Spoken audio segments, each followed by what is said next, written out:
सूरज और जलाली नाम में आप सबकी खिदमत में सलाम अर्ज करता हूँ और शुक्रगुजार हूँ कि हमारा खुदा हमारे दरमियान मौजूद है। हम उसकी परस्तिश और इबादत कर रहे हैं।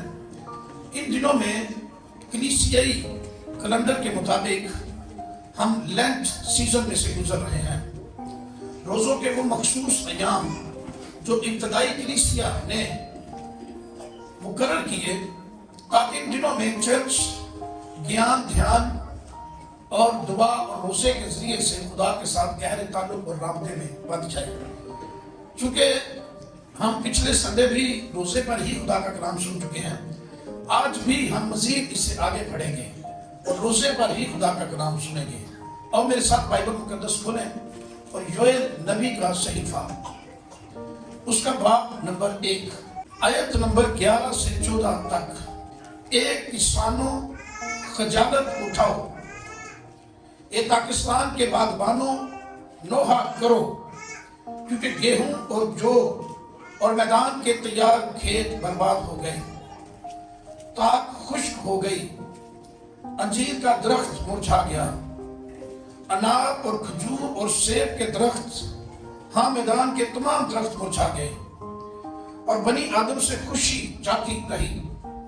एक काहिनों कमरे कस कर मातम करो, एक मस्बा पर खिदमत करने वालों बवेला करो। ये मेरे खुदा के खादमों आओ रात भर टाट ओढ़ो, क्योंकि नजर की कुर्बानी और तपामन तुम्हारे खुदा के घर से मकरूफ हो गए। रोजा के लिए एक दिन मुकर्रर करो, मुकद्दस महफल फराहम करो, बुजुर्गों और मुल्क के तमाम बशिंदों को खुदावंद अपने खुदा के घर में जमा करके उससे फरियाद करो।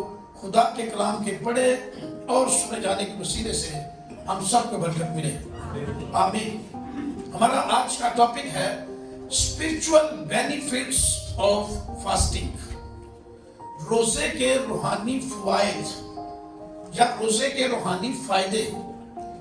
योएल की किताब में से ये इक्तबास दिया गया है और योएल की किताब लोगों को तौबा की तरफ बुलाती है। इस किताब में एक जबरदस्त तबाही और बर्बादी का जिक्र है, सख्त अजियत और सजाओं का जिक्र है और खबरदार किया गया है कि तुम दुखों में, मुसीबतों में, परेशानियों में जिंदा खुदा की फरमाबरदारी करना सीखो।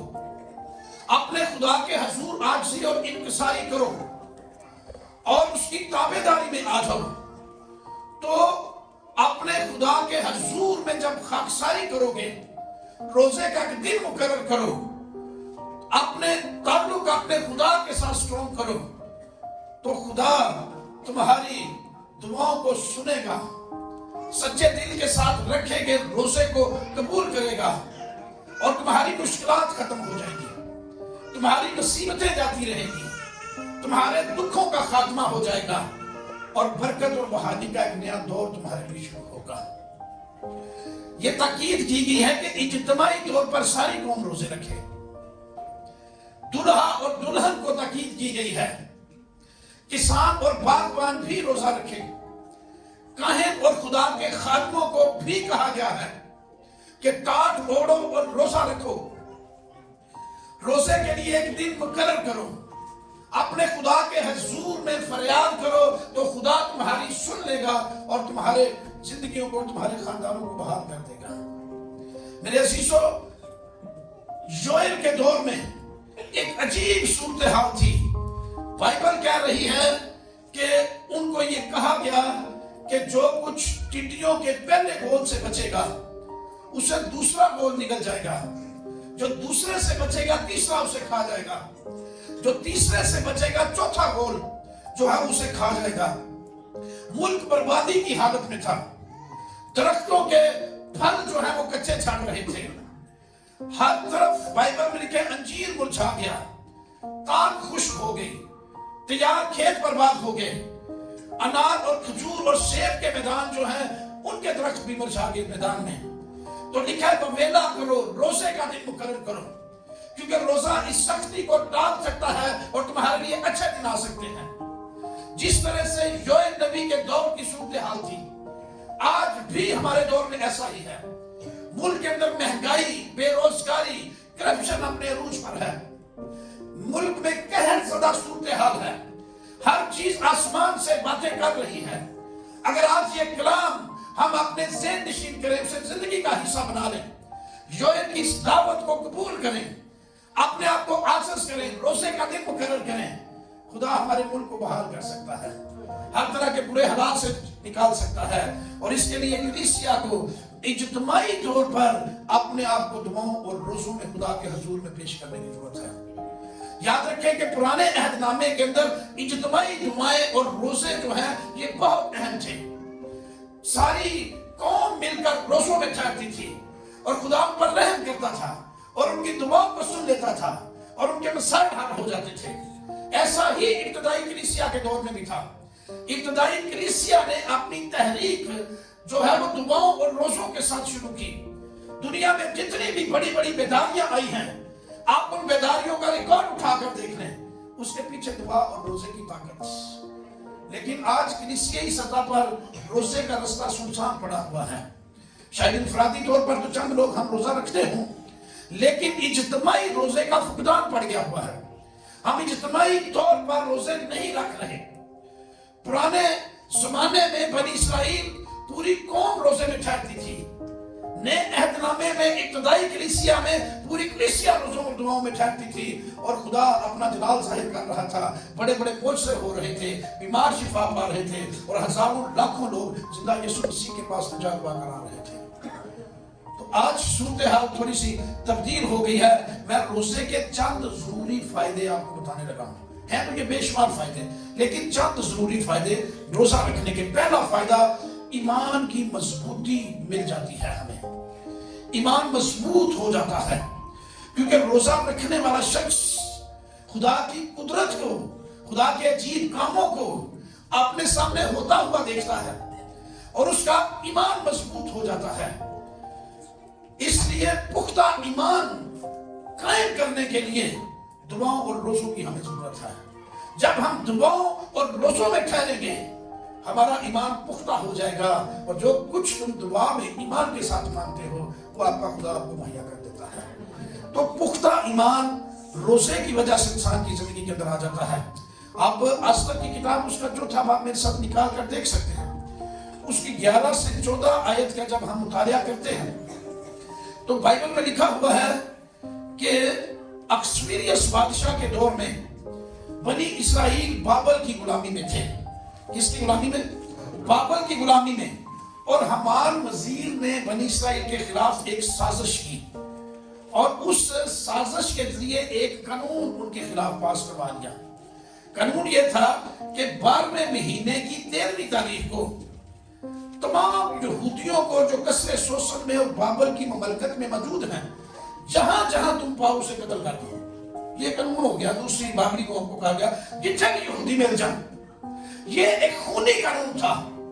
لیکن بنی اسرائیل ساری کی ساری قوم، انہوں نے جب اس قانون کے بارے میں سنا تو وہ گریہ زاری، آہو زاری اور ماتم کرنے لگے. سارے روزے میں ٹھہر گئے. یہاں تک کہ مردکی نے بھی روزہ رکھا. اس نے اپنے سامنے راکھ ڈالی، ٹاٹ اوڑھ لیا اور بادشاہ کا جو محل تھا، شاہی محل، اس کے پھاٹک پر چلا گیا. اس کی بیٹی جو تھی نا، نیب پالک بیٹی آستر، وہ ملکہ تھی اس محل کی. ملکہ نے جب اپنے محل سے دیکھا کہ میرے باپ نے کپڑے تن سے اتارے ہوئے ہیں، ٹاٹ اڑا ہوا ہے، ساتھ میں راکھ ڈالی ہوئی ہے، آہوزاری اور ماتم اور گریہ زاری کر رہا ہے، اس نے اپنے ملازم کے ہاتھ جو ہے وہ کپڑے بھیجے اور کہا کہ مردکی کو کہو کہ یہ کپڑے پہنے. لیکن وہ تو دعا اور روزے میں تھا. پرانے عہد نامے میں روزے کا یہی طریقہ تھا. ٹاٹ اوڑھ لیتے تھے، سر میں راکھ ڈالتے تھے، کھانے پینے والی ساری چیزیں چھوڑ دیتے تھے. نئے عہد نامے میں ہمیں کہا گیا جب تم روزہ رکھو تو راکھ نہیں اپنے سر میں ڈالنی، بلکہ کیا کرنا ہے؟ تیل ڈالنا، منہ ہاتھ بھی دھونا ہے. ٹھیک ہے، منہ ہاتھ دھو اور اپنے سر میں تیل ڈالو. تو پرانے دستور کے مطابق انہوں نے روزہ رکھا. تو اس نے کہا ایسا ہرگز نہیں ہوگا. اس نے آستر ملکہ کو ماتمی لباس اتارنے کی بجائے آستر ملکہ کو اس قانون کے بارے میں تحفظات بتائے کہ ہمارے خلاف ایک قانون پاس ہو گیا ہے، ہم پریشان ہیں، ہم 12ویں مہینے کی 13ویں تاریخ کو ساری قوم قتل کر دی جائے گی. تو تو ساڈے لیے کچھ کر، تو ساڈے لیے کچھ کر۔ ملکہ استر کا آگے جواب سنیے ذرا، 11ویں ایسے پڑھیں چوتھے باب کی۔ ملکہ استر نے کہا کہ ایسا ممکن نہیں ہے۔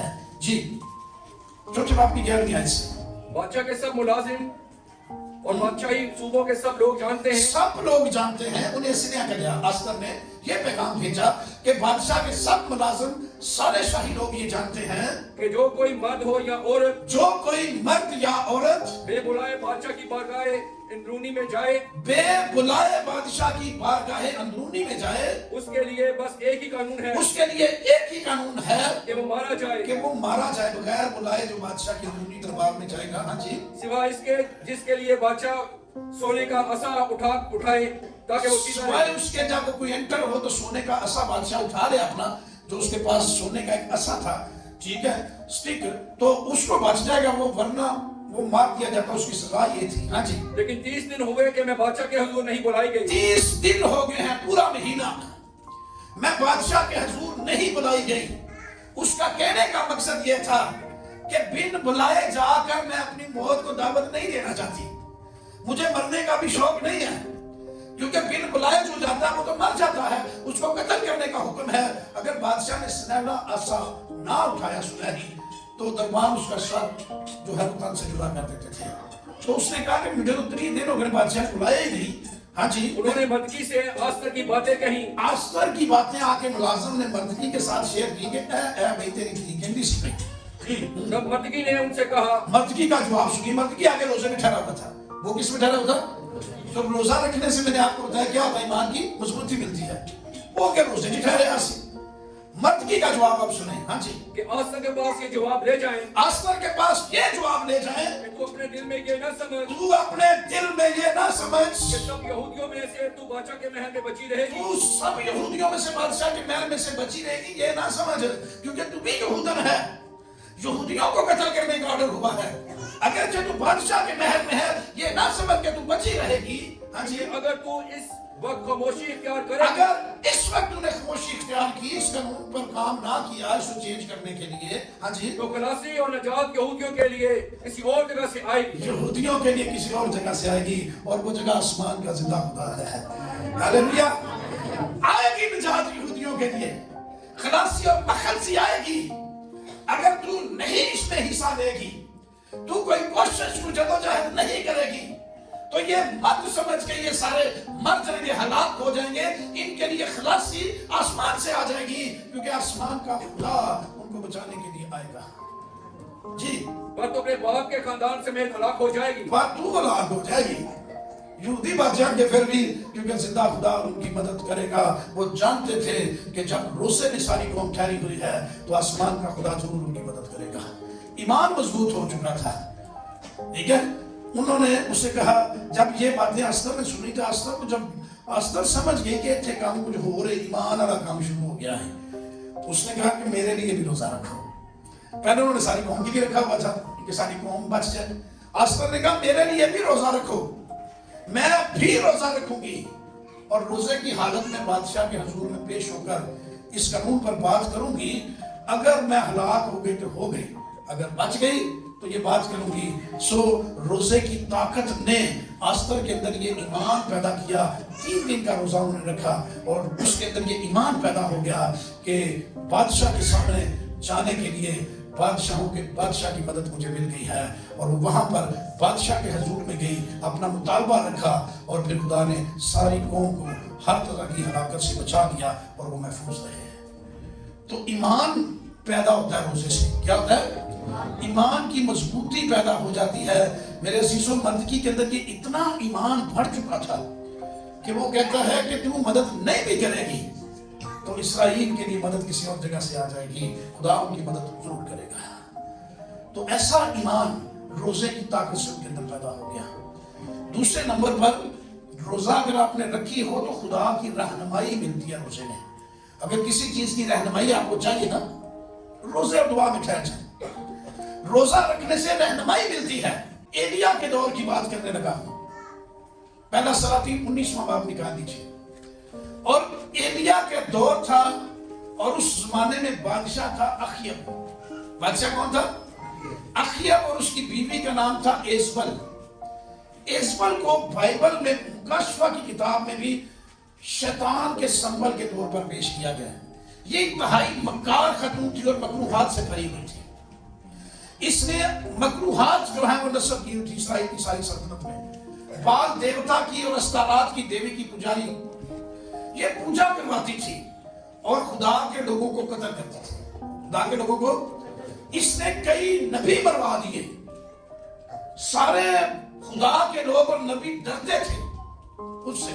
एलिया जैसा दलेर शख्स, नडर शख्स भी बाइबल में लिखा है कि उसके डर से छुप गया था आकर पहाड़ की मार में।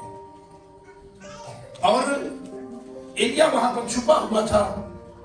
खुदा की आवाज आई, ए एलिया कहां है, तू यहां क्या कर रहा है?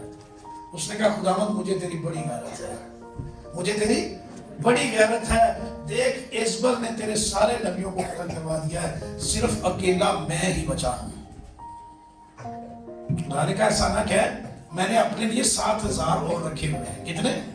7,000 मैंने रखे हुए हैं। 19 और वहाँ एक गार में जा टिका और देखो खुदावंद का यह कलाम उस पर नाज़िल हुआ। खुदा का कलाम उस पर ये नाज़िल हुआ, ए एलिया तू यहाँ क्या करता तू है? यहाँ क्या करता है?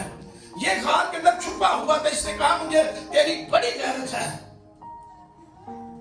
मैंने अकेला मैं ही बचा हूँ, बाकी सारे नबियों को कत्ल कर दिया गया है। खुदा ने कहा तू ऐसे ना कह, मैंने अपने लिए 7,000 और बचा कर रखे हुए हैं जिन्होंने बाल के आगे घुटने नहीं टेके। तो एलिया रोजे में ठहरा हुआ था। रोजा रहनुमाई करता है। रोजे के दौरान ही खुदा ने उसकी रहनुमाई की और खुदा ने एलिया को जो रहनुमाई की वो जरा 15वीं आयत से पढ़े कि खुदा वहां पर जाहिर हुआ। खुदा ने एलिया को पूरब के पहाड़ की गार से बाहर निकाल कर कहा, पहाड़ पर खड़ा हो जा। पहाड़ पर, पूरब का पहाड़ बनी इस्राएल में बहुत अहमियत का हामिल था। इस पहाड़ को पाकीज़गी का पहाड़ भी कहा जाता है और बनी इस्राएल इसे खुदा का पहाड़ भी कहते थे, इसलिए कि ये वही पहाड़ है जहां मर्दे खुदा मूसा ने खुदा का दीदार अपनी आंखों से किया था, तो इसलिए इसको खुदा का पहाड़ भी कहा जाता है। जब मूसा ने ये कहा कि खुदावंद मुझे अपना चेहरा दिखा, तो खुदा ने कहा कि ऐ मूसा कोई शख्स मुझे देखकर जिंदा नहीं रह सकता, मैं अपनी सारी नेकी तेरे सामने रखता हूं। लेकिन मूसा बस जिद था कि खुदा मैं तेरा दीदार करना चाहता हूं। तो खुदा ने मूसा को कहा कि तू पहाड़ की गार में चला जा, उसमें छुप जा जाकर, और उसमें एक शिगाफ है, उस शिगाफ में से देखता रहे, छोटा सा सुराख, मैं उस पर अपना हाथ रखूंगा और मैं वहां से गुजरूंगा, और जब मैं गुजर जाऊंगा तो तू मेरी तजल्ली एक झलक सिर्फ देखेगा। और खुदा वहां से गुजरा, कदूस कदूस रहीम मेहरबान कादिर मुतलिक, हजारों पर रहम करने वाला, ये मेहरबान, ये नवाज़ें बुलंद हो रही थी। खुदा वहां से गुजर रहा था और जैसे ही खुदा गुजर गया तो खुदा ने अपना हाथ उठाया, मूसा ने सिर्फ खुदा की तजल्ली देखी और वो बेहोश हो गया था। उसी गार के अंदर आकर एलिया छुप गया।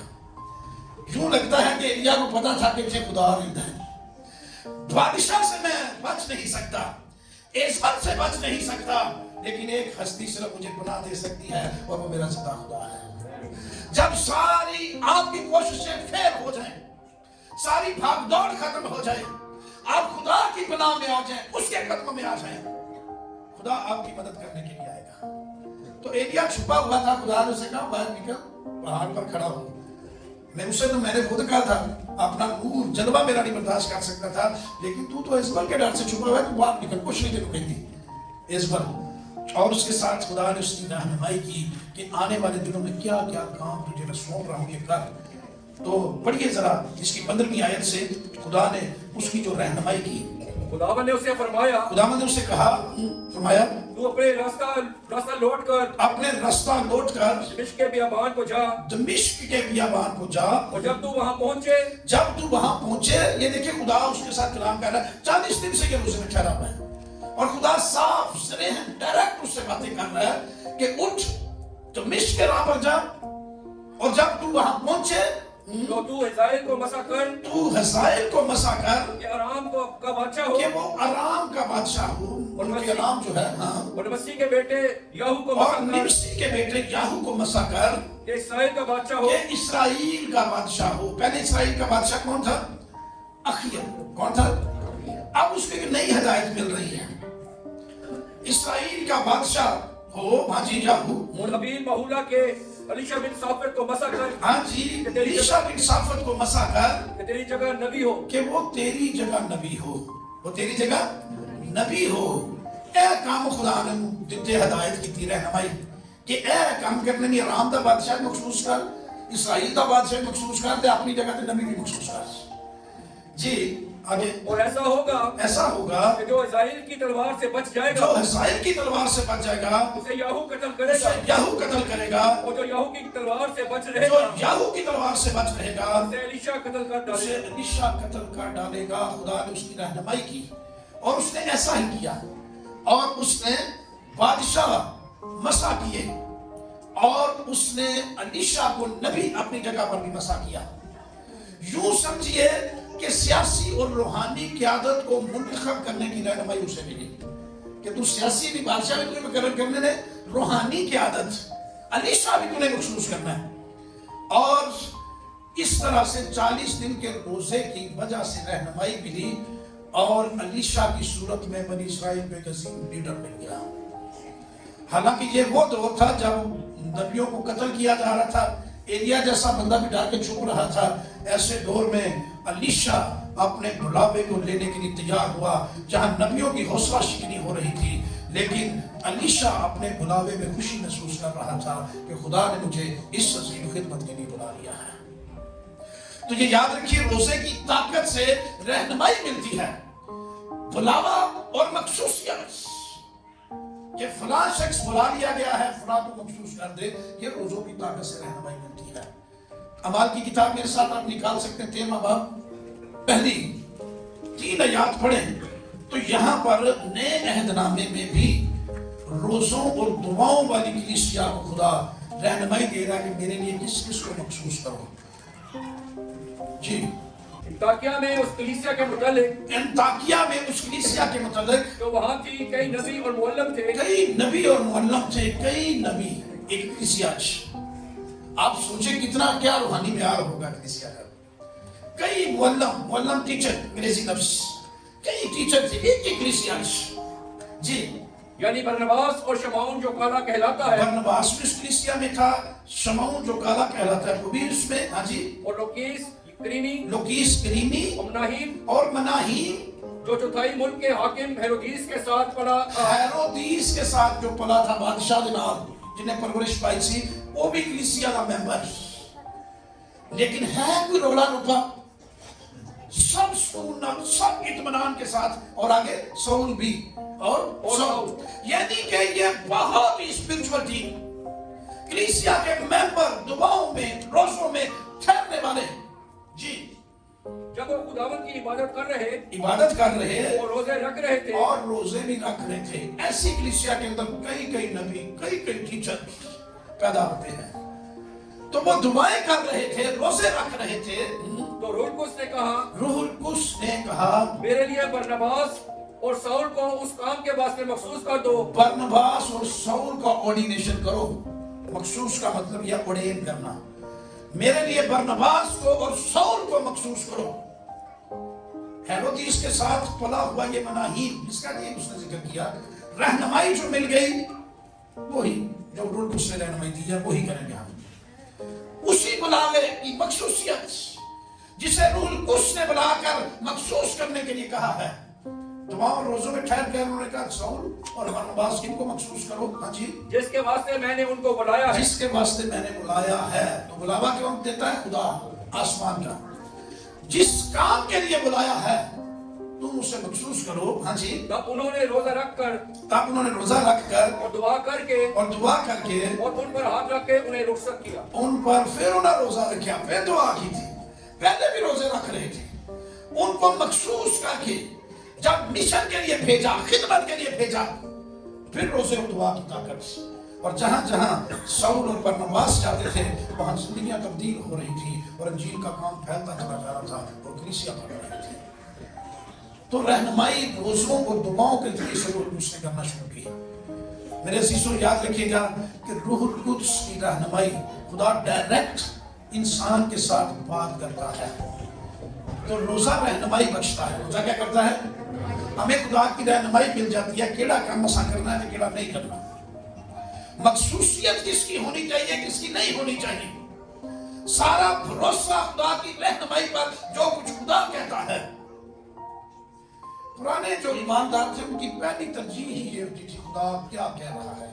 اگر کسی کو کہا جائے آپ کو یہ بلایا بلاوا ہے آپ یہ کرنا چاہتے تو کہتے خدا نے پھر کیا ٹھیک ہے جو خدا کی مرضی ہے بیٹے ورنہ نہیں. کوئی زور زبردستی عہدے دیگر چیزوں کی خواہش ہر قسم کے اندر نہیں ہوتی تھی. مجھے بذات خود یاد ہے جب میرے پاسٹر صاحب نے مجھے ایک دفعہ کہا کہ میں آپ کو ایلڈر بنانا چاہتا ہوں تو میں نے کہا کہ میرے ایلڈر کا بلاوا نہیں ہے. کین یو امیجن کہ آپ کو مل رہی ہو دعوت کام کرنے کی عہدہ بڑا مل رہا ہے اور آپ کے نو میں نے نہیں لینا ہے کیونکہ خدا کی سے مرضی نہیں. کبھی ایسا کہ سرنری کیے بغیر کتنی بڑی منسٹریز کی آفرز. میں نے کہا یہ میرا آپ کی کلیسیا کے لیے بلاوا نہیں ہے. بلاوے کو سمجھنا ان کو جس کام کے لیے روح القدس نے بلایا تھا کہا اس کے لیے مخصوص کرو. سو اگر آپ کچھ خدمت کرنا چاہتے ہیں کام کرنا چاہتے ہیں خدا کا دعاؤں اور روزوں میں ٹھہر جائیں. خود بخود ہی خدا ڈائریکشن دے گا خادم کو کہ میرے واسطے اس کو مخصوص کرو. اتنے NGO ہے اسی اور ذریعے استعمال کرنے ہیں لیکن ان کا ذریعہ دعائیں اور روزے ہیں. تو دعا اور روزہ رہنمائی دیتا ہے. تیسرے نمبر پر دعا اور روزے سے کلام کے خصوصی مکاشفات ملتے ہیں. خاص ریویلیشن دعا اور روزے سے ملتا ہے. آپ خروج کی کتاب 34واں باب نکال سکتے ہیں. اس کی 27ویں اور 28ویں آیت پڑھیں تو وہاں پر مرد خدا موسیٰ 40 دن کے لیے روزے میں تھا. کتنے دن کے لیے؟ 40 دن 40 رات روزے میں تھا. ہاں جی. اور خداوند نے موسیٰ سے کہا کہ تو یہ باتیں لکھ کیونکہ انہی باتوں کے مفہوم کے مطابق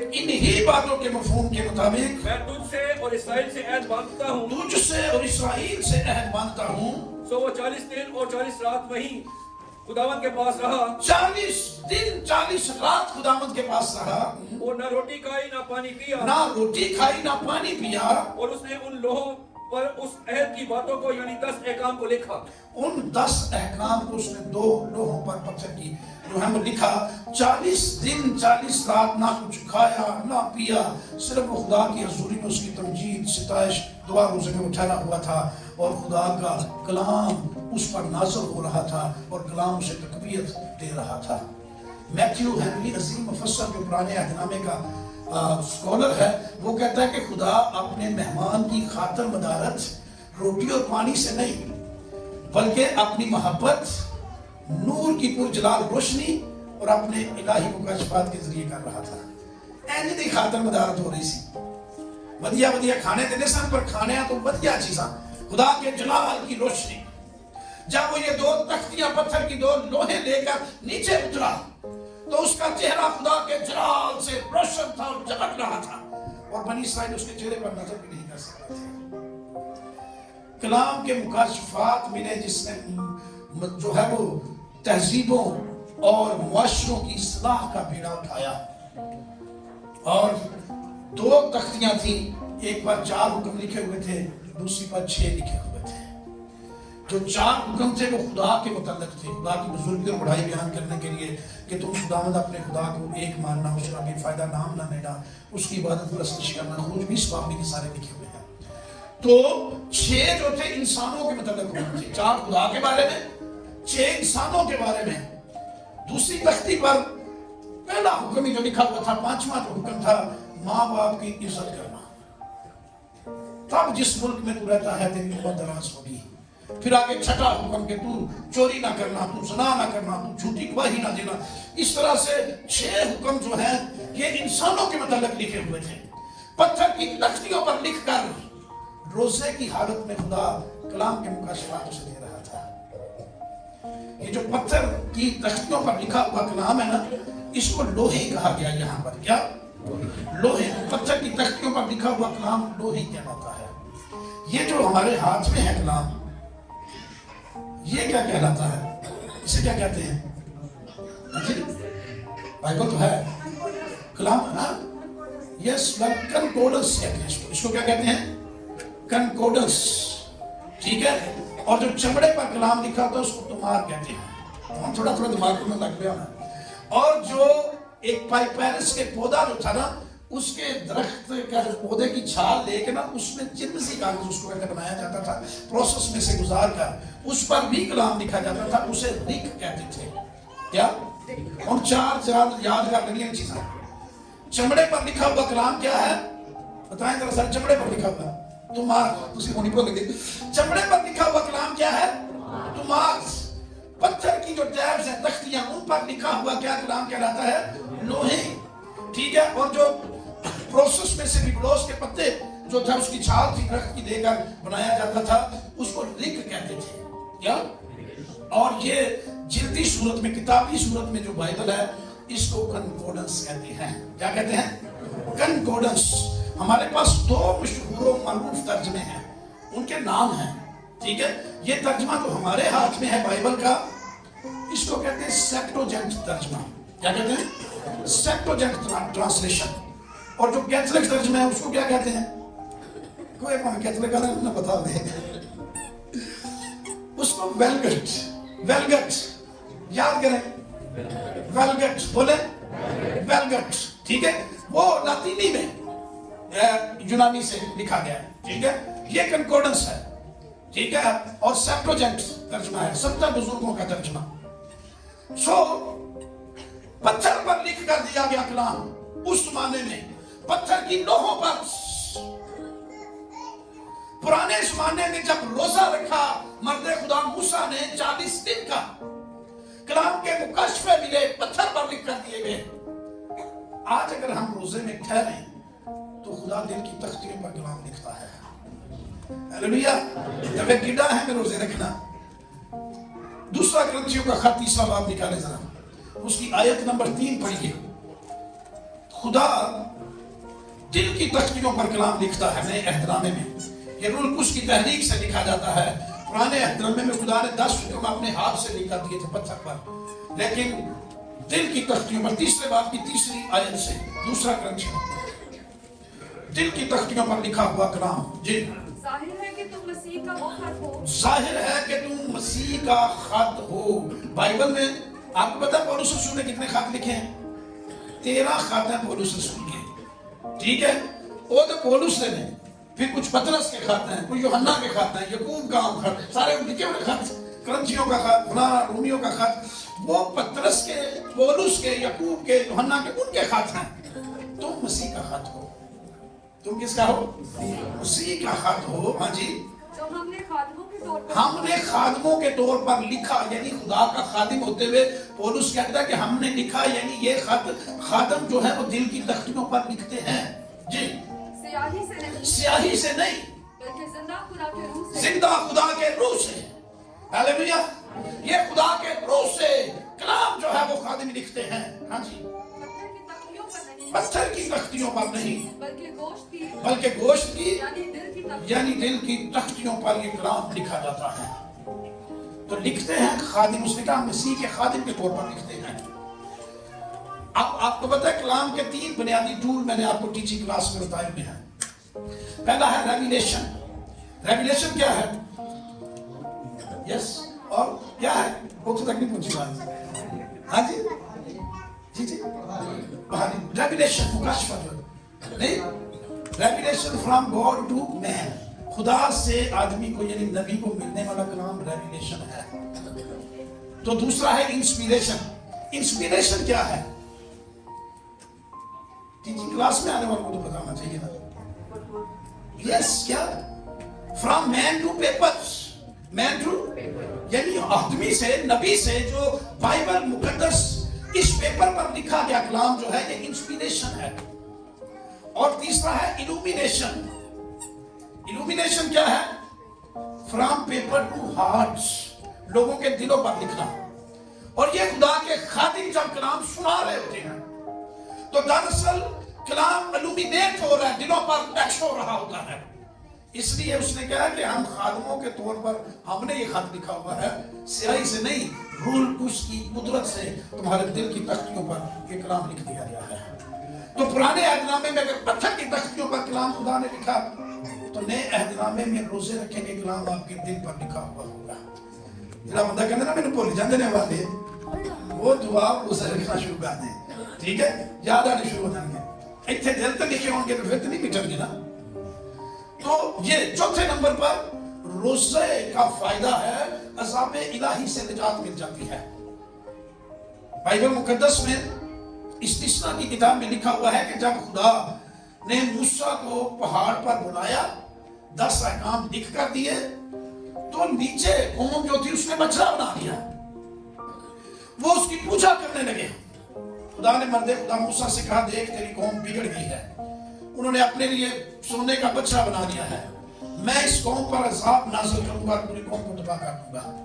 लेकिन मर्दे खुदा मूसा ने उस वक्त दुआ की, उसने कहा खुदावंद अगर इन पर यह अज़ाब आना है तो मेरा नाम भी किताब हयात में से मिटा दे। मर्दे खुदा मूसा दुआओं और रोजों में ठहरने की, पिछले कौम को वापस मुड़ा और 40 दिन फिर रोजे ठहर गया, और खुदा का अज़ाब जो है बनी इस्राइल से टल गया, और आज भी कौम दुनिया में मौजूद है। तो इसलिए मेरे शिष्यों अज़ाब टल जाता है। यूना नबी के जमाने में भी ऐसा ही था, अनाउंसमेंट हो गई थी, नबी की मार्फत कलाम हो गया था कि 40 दिन के बाद नैनमा बर्बाद हो जाएगा।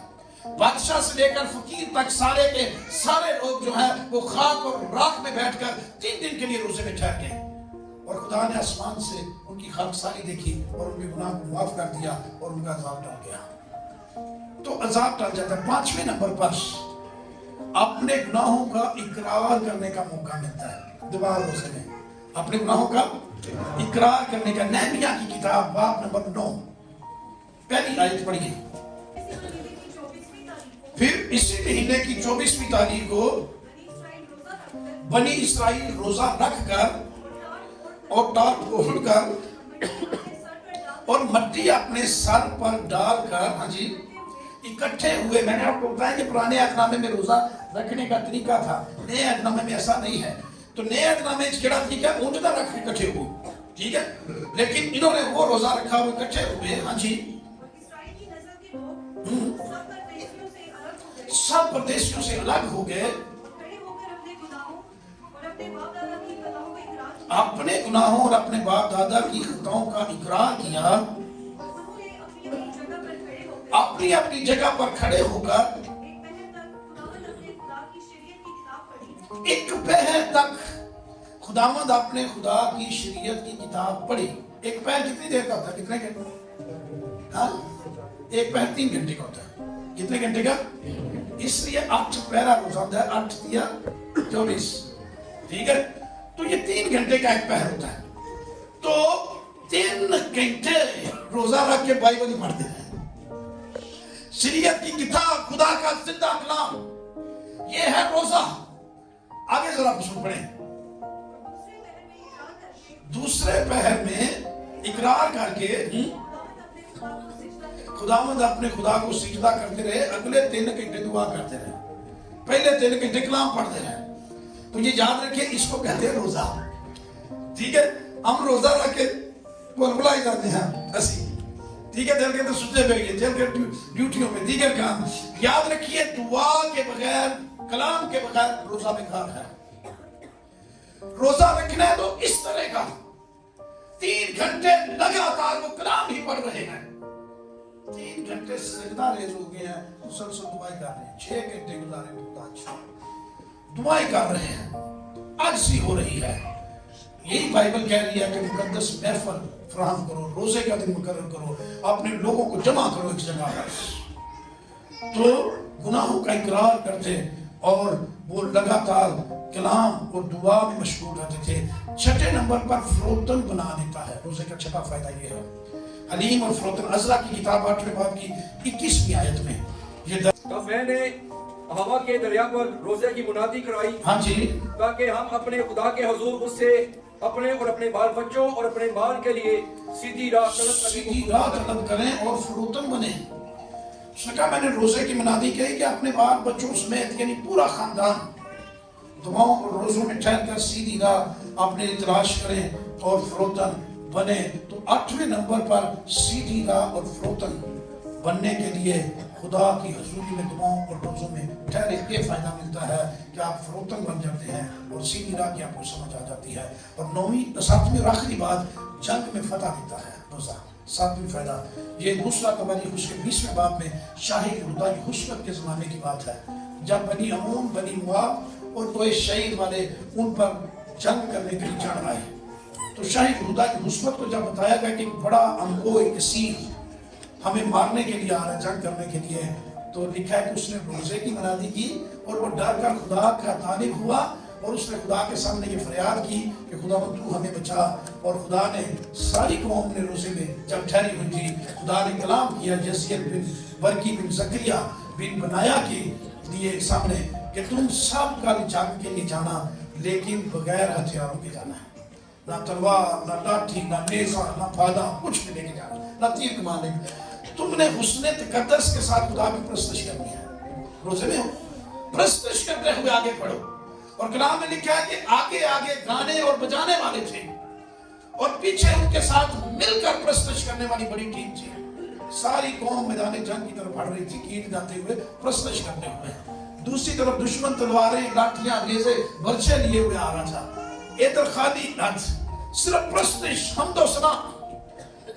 तो दुआ करते प्रस्तश करते ये जा रहे थे रोजे में और उनके ऊपर खुदा ने दूसरे लोग जो कमीन वाले थे उन पर चढ़ा दिए। जंग शुरू हो गई, आपस में थी सारे ग्रुप एक दूसरे को मार मार के उन्होंने कत्ल कर छड़िया। तो जब वो मैदान जंग में पहुंचे तो चारों तरफ लाशें ही लाशें बिखरी हुई थी और बनी इसराइल रोजे और दुआ की ताकत से फतह याब हो थे। रोजा फतह मंदी बख्शता है। आज भी अगर आप रोजे में ठहरे खुदा की हजूरी में बेशुमार फायदे आप हासिल कर सकते हैं। इसलिए आओ इस इवेंट पर वक्त ज़ाया ना करें, बल्कि खुदा की हजूरी में रोजों और दुआओं में ठहरें ताकि बहुत सारे फायदे हासिल कर सकें। आइए हम दुआ करें।